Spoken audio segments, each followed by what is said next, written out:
تو امام حسین نے سینے سے لگایا ہوا تھا تو ان کے پیر، ان کا قد لگتا تھا امام حسین سے زیادہ ہے، اٹھا کے لایا، لٹا دیا گیا۔ امام حسین کے اپنے بڑے بیٹے میدان میں نکلنے کو، علی اکبر نام ہے، جب جن لوگوں نے حضور کو نہیں دیکھا تھا وہ جب کہتے نا ہم نے نبی پاک کا دیدار نہیں کیا تو بتاؤ کس طرح کے تھے، تو بتایا جاتا تھا کہ جناب علی اکبر کا دیدار کرو، ہم شبیہ مصطفیٰ۔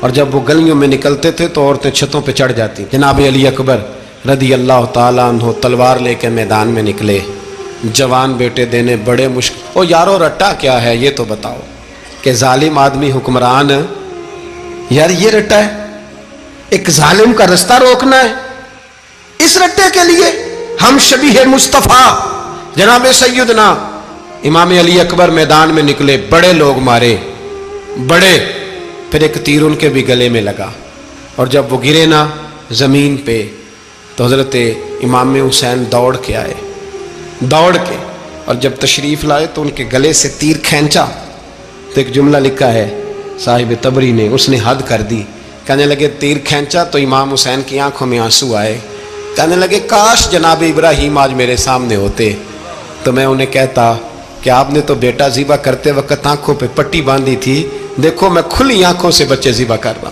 کھلی آنکھوں، کاش جناب ابراہیم خلیل ہوتے تو انہیں کہتا۔ جناب علی اکبر بھی شہید ہوئے۔ حضرت علی اصغر کو تو اچانک اٹھایا تھا امام حسین، باہر نکلے تو گردن پہ تیر لگا تو 6 مہینے کا بچہ وہ بھی شہید ہوا، خون اچھالا آسمان کی طرف تو کہا مولا دیکھ لے میں نے 6 مہینے والا بھی نہیں بچایا، وہ بھی دے دیا ہے۔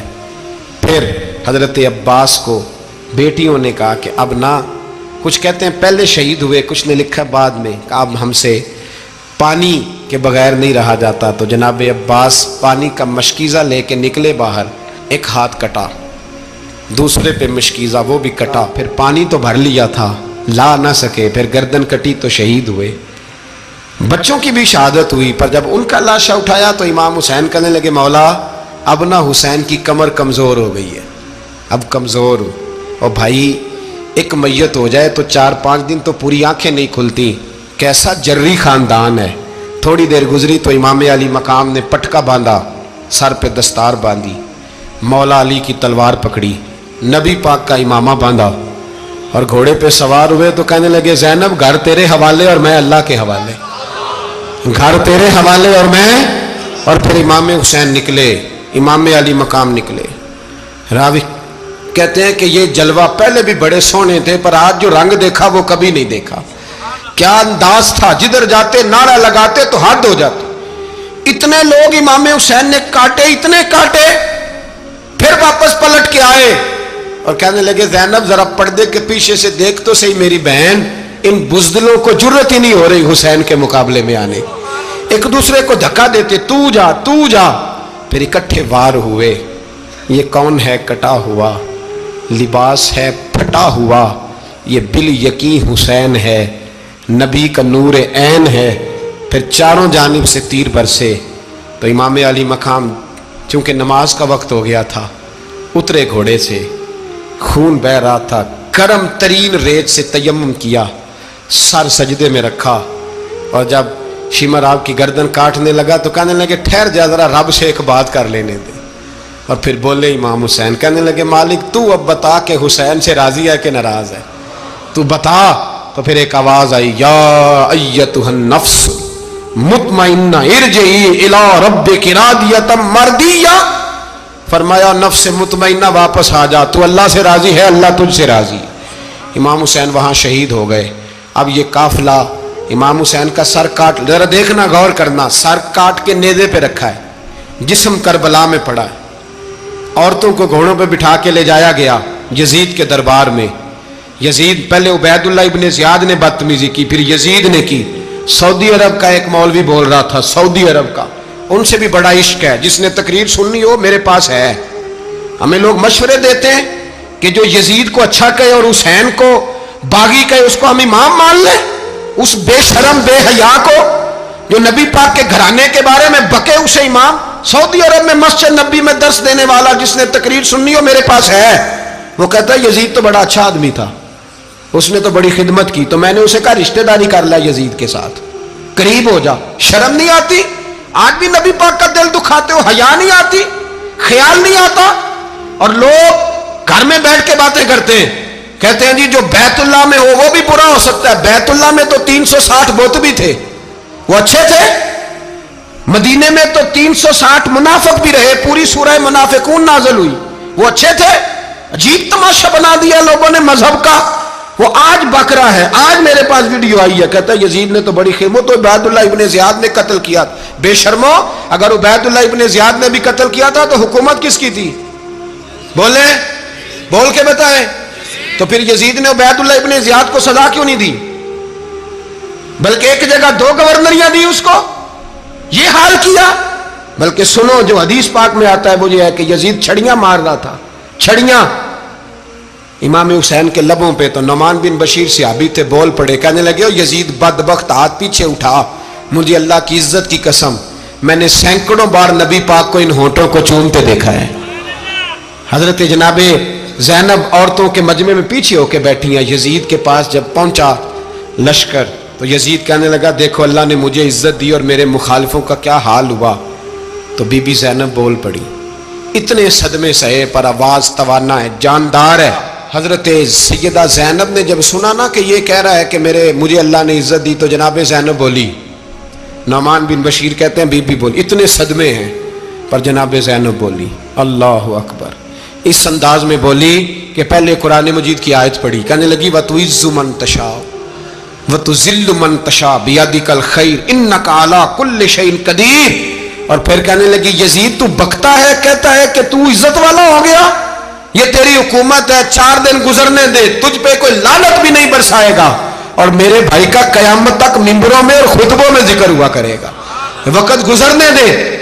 جب جناب بی بی زینب بول رہی تھی تو حضور کے ایک نابینا صحابی پاس بیٹھے تھے، جناب نعمان بن بشیر کا ہاتھ ہلایا، ہلا کے کہنے لگے کیا علی آ گئے؟